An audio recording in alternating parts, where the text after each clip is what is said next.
Om Swastiastu. Selamat sore Ibu, selamat sore teman-teman. Di sini kami dari kelompok 4 akan melanjutkan presentasi dari teknik dokumentasi dan yang sekarang adalah database relasional. Sebelum melanjutkan materi, ada baiknya melakukan pengenalan diri.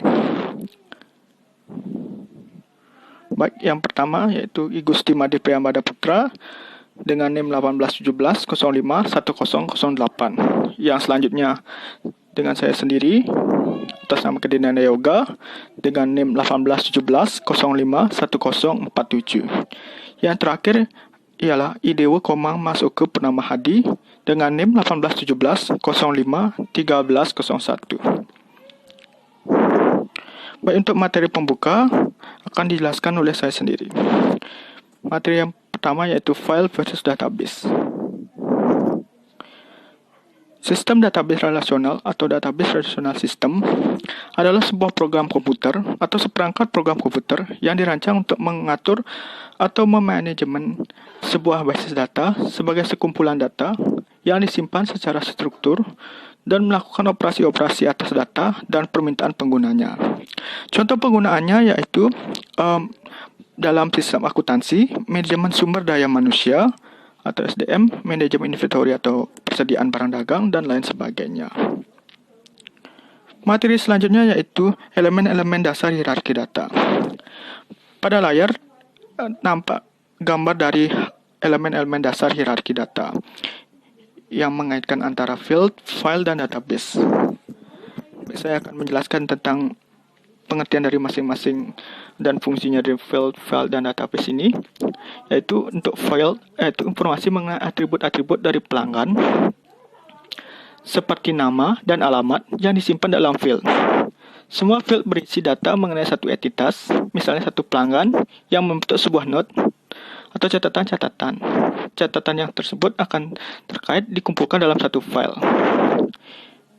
Beberapa file data terpusat yang saling berhubungan akan disimpan dalam sebuah database. Nah, dalam database di sini menggabungkan catatan yang sebelumnya disimpan dalam file yang terpisah ke dalam kelompok umum yang melayani berbagai pengguna dan aplikasi pengolahan data. Elemen-elemen dasar hierarki data ini bertujuan untuk meningkatkan kekuatan database yang penting untuk memahami bagaimana data disimpan dalam sistem komputer. Baik, yang selanjutnya yaitu sistem berorientasi file dan sistem berorientasi database. Dalam perkembangbiakan file induk, timbul masalah seperti menyimpan data yang sama dalam dua atau lebih file induk. Dan juga diterangkan terdapat kesulitan dalam mengintegrasikan dan memperbarui data, serta mendapatkan tampilan luas organisasi data. Nah, contohnya yaitu pada data pelanggan, yakni alamatnya yang berubah, padahal sudah melakukan updating atau memperbarui data pada file induk pengiriman, namun tidak berubah pada induk penagihan. Yang selanjutnya yaitu materi mengenai data warehouse atau gudang data. Dalam pembuatan keputusan strategis, misalnya dalam pembuatan oleh manajemen puncak, mensyaratkan akses untuk sejumlah besar data storage dengan membangun database yang terpisah. Hal ini disebut dengan data warehouse. Adapun keuntungan-keuntungan dari database, yang pertama, integrasi data, yakni menggabungkan beberapa file induk ke dalam kelompok data yang besar yang dapat diakses oleh banyak transaksi. Yang selanjutnya yaitu pembagian data yang memudahkan dalam sharing atau pembagian data dalam berbagai pengguna.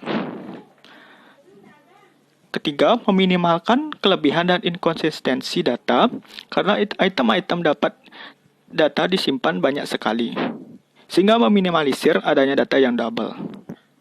Yang keempat, independensi data, karena data dan program yang menggunakan terpisah antara satu sama lain, sehingga masing-masing individu dapat mengubahnya tanpa mengubah yang lainnya. Dan terakhir, analisis lintas fungsional yang dapat menghubungkan secara eksplisit data yang terkoneksi seperti data penjualan, data promosi, dan lain halnya, sehingga memudahkan dalam membuat laporan manajemen.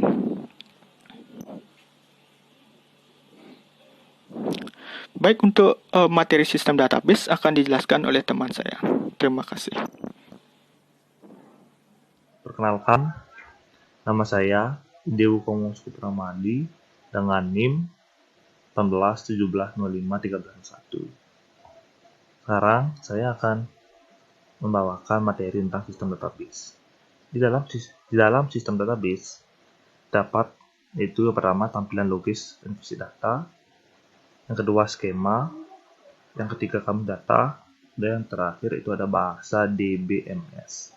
Untuk yang pertama, saya akan menjelaskan tampilan logis dan visi atas data. Pada sistem yang berorientasi file, pemrograman harus tahu lokasi visi dan layout catatan. Untuk membuat program harus mengetahui lokasi dan panjangan field yang dibutuhkan serta format setiap field. Proses semakin kompleks jika data berasal dari beberapa file yang akan digunakan. Layout catatan merupakan dokumen yang menunjukkan item-item yang disimpan dalam file, termasuk urutan dan panjangan field data, serta tipe data yang disimpan dalam file piutang. Dalam sistem database, menyelesaikan masalah dengan memisahkan penyimpanan pada dari penggunaan elemen data. Pendekatan database memberikan dua tampilan data yang terpisah, yaitu tampilan fisik dan tampilan logis. Tampilan logis merupakan seseorang secara konseptual mengelola dan memahami hubungan antara item data. Sedangkan tampilan fisik lebih mengacu pada bagaimana data secara fisik diatur dan disimpan. Selanjutnya ada skema. Skema merupakan deskripsi elemen-elemen data dalam database yang saling berhubungan, dan model logika digunakan sebagai mengelola dan menjelaskan data.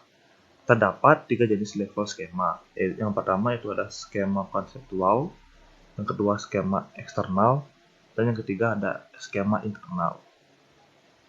Untuk skema level konseptual merupakan tampilan organisasi secara luas yang akan menampilkan seluruh database, mendaftarkan semua elemen data dan hubungan mereka.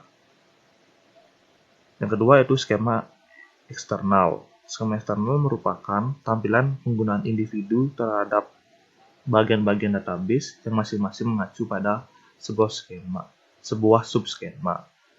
Dan yang terakhir ada skema level internal, merupakan tampilan terendah dari sebuah database yang menjelaskan bagaimana data disimpan dan diakses, termasuk layout, catatan, definisi, alamat, dan indeks. Selanjutnya ada kamus data dan bahasa DBMS. Kamus data berisikan informasi mengenai struktur dari database yang akan disimpan ke dalam database yang berisikan catatan dalam khusus yang menjelaskannya. DBMS akan menyimpan kamus data yang input termasuk elemen data baru yang terhapus serta mengubah nama elemen data, menjelaskan atau penggunaannya. Output termasuk laporan untuk pemrograman sebagai desainer elemen data dalam file, seperti program atau laporan yang menggunakan item data sinonim untuk elemen data dalam file dan elemen data yang digunakan oleh pengguna. Bahasa DBMS. Bahasa DBMS memiliki beberapa bahasa. Bahasa definisi data, yaitu Data Definition Language atau disingkat DDL, merupakan membangun kamus data, membuat database, menjelaskan tampilan logis setiap penggunaan, dan merinci catatan atau hambatan keamanan field. Yang kedua itu ada bahasa manipulasi data atau Data Manipulation Language, yaitu disingkat DML, yaitu mengubah isi database termasuk membuat, memperbarui, menyisipkan, dan menghapus elemen data. Yang ketiga yaitu ada bahasa query data atau Data Query Language atau DQL, merupakan bahasa level tertinggi yang memungkinkan pengguna untuk mengambil, menyortir, memesan, serta menunjukkan data. Penulisan laporan atau report writer rate menyederhanakan pembuatan laporan. Sekian dari materi tentang sistem database. Baik, terima kasih ada kesempatan telah diberikan kepada saya. Jadi pada kesempatan kali ini saya akan melanjutkan presentasi dari rekan saya yaitu Mas Oka Purnama Adi. Jadi di sini saya akan presentasikan mengenai database relasional. Jadi seperti sudah ada di PowerPoint, jadi database relasional di sini memiliki tipe-tipe atribut. Jadi sebelum ke tipe-tipe atribut, saya akan menjelaskan mengenai database relasional itu apa sih? Database relasional ini sering dikatakan sebagai model data. Nah, di sini model data ini dimaksudkan sebagai representasi abstrak konten-konten database. Nah, di sini model data relasional ini seperti tabel 2 dimensi representasi data, atau setiap baris mempresentasikan entitas khusus, dan setiap kolom adalah file tempat catatan atribut disimpan. Oke, lanjut ke tipe-tipe atribut. Yang pertama itu kunci utama atau primary key. Nah, di sini artinya atribut database atau kombinasi atribut yang secara khusus mengidentifikasi setiap baris dan tabel. Yang kedua kunci asing atau foreign key. Di sini maksudnya adalah atribut dalam tabel yang juga kunci utama tabel lain, dan digunakan untuk menghubungkan dua tabel. Nah, di sini setelah tipe-tipe atribut yaitu ada membuat desain database relasional untuk SNS dan INC. Nah, di sini ada dampak beberapa cara untuk menyimpan informasi database. Yang pertama itu menyimpan semua data dalam satu tabel yang seragam. Nah, maksudnya di sini adalah mengelola database secara tidak benar, di mana item kunci non utama disimpan berapa kali. Memperbarui komponen dalam satu lokasi sedangkan lokasi lain tidak diperbarui akan menyebabkan inkonsistensi data, anomali sisipan. Nah, di sini maksudnya anomali sisipan sini adalah mengelola database secara tidak benar yang menyebabkan ketidakmampuan untuk menambah catatan pada database. Anomali penghapusan artinya mengelola database secara tidak benar yang menyebabkan hilangnya seluruh data pada suatu entitas ketika sebuah baris dihapus. Nah, setelah itu ada memvariasikan jumlah kolom. Yang selanjutnya yang ketiga ada solusi seperangkat tabel. Nah, di sini maksudnya solusi seperangkat tabel ini adalah database relasional ini database yang dibangun menggunakan model data relasional. Nah, di sini ada persyaratan dasar mengenai database relasional. Yang pertama yaitu setiap kolom dalam baris harus dinilai tunggal. Yang kedua kunci utama tidak bisa nol. Aturan integritas entitas atau kunci utama 00 memastikan bahwa setiap baris dan tabel mempresentasikan sesuatu dan dapat diidentifikasi. Nah, yang kedua kunci asing. Jika bukan 0 harus memiliki nilai yang sesuai dengan nilai kunci utama pada tabel lainnya. Menurut aturan integritas referensial, kunci asing yang menghubungkan baris-baris dalam satu tabel dengan baris-baris pada tabel lainnya harus memiliki nilai kunci utama pada tabel lainnya. Yang keempat, semua atribut non kunci dalam tabel harus menjelaskan karakteristik objek yang mengidentifikasi berdasarkan kunci utama. Nah, kemudian di sini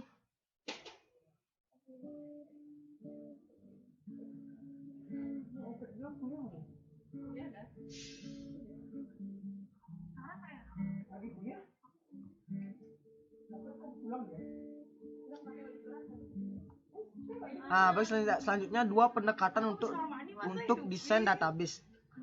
Nah, di sini ada dua pendekatan yaitu normalisasi dan pemodelan data semantik. Nah, normalisasi di sini yang dimaksud adalah mengikuti aturan-aturan pembuatan database untuk mendesain database relasional yang bebas dari anomali penghapusan, sisipan, dan pembaruan. Nah, pemodelan data semantik artinya menggunakan pengetahuan atas proses bisnis dan kebutuhan informasi untuk membuat sebuah diagram yang menunjukkan apa saja yang dimasukkan ke dalam normalisasi database penuh.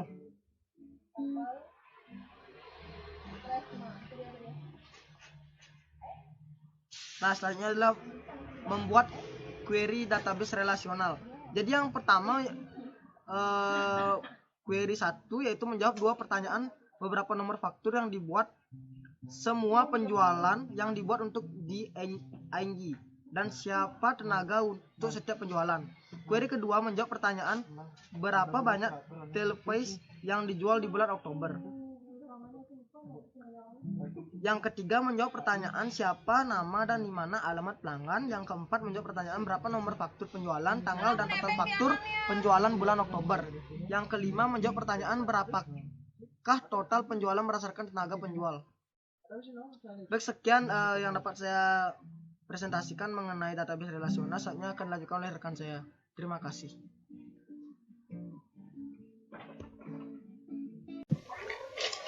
Perkenalkan, nama saya Idewo Komomosko Pramadi dengan NIM 1817051301. Di sini saya akan melanjutkan presentasi dari Priamada, yaitu tentang sistem database dan masa depan akuntansi. Sistem database memiliki potensi untuk menggantikan laporan keuangan secara eksternal. Waktu dan usaha yang dapat dipertimbangkan baru-baru ini diinvestasikan dalam mendefinisikan bagaimana perusahaan dapat meringkas dan melaporkan informasi akuntansi ke pengguna eksternal.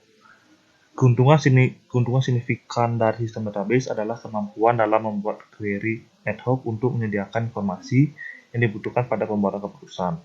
Laporan keuangan tidak hanya tersedia dalam format yang telah ditentukan dan waktu yang ditetapkan. Sebaliknya, bahasa database relasional yang kuat dan mudah untuk digunakan dapat menentukan serta mempersiapkan kebutuhan informasi manajemen kapanpun dan dimanapun. Database manajemen relasional juga menampung berbagai pandangan fenomena mendasar yang sama. Contohnya, tabel yang menyimpan informasi mengenai aset dapat termasuk biaya historis sebagaimana biaya pengganti dan nilai pasar. Oleh karena itu, manajer tidak perlu lagi diwajibkan untuk melihat data dalam cara yang ditentukan oleh akuntan. Yang terakhir, database manajemen sistem relasional dapat mengintegrasikan data keuangan dan operasional. Contohnya, data kepuasan pengguna dapat disimpan dalam database yang akan memberi manajer seperangkat data yang lebih kaya untuk pengambilan keputusan. Sekian penjelasan saya tentang database dan masa depan akuntansi. Saya kembalikan kepada moderator.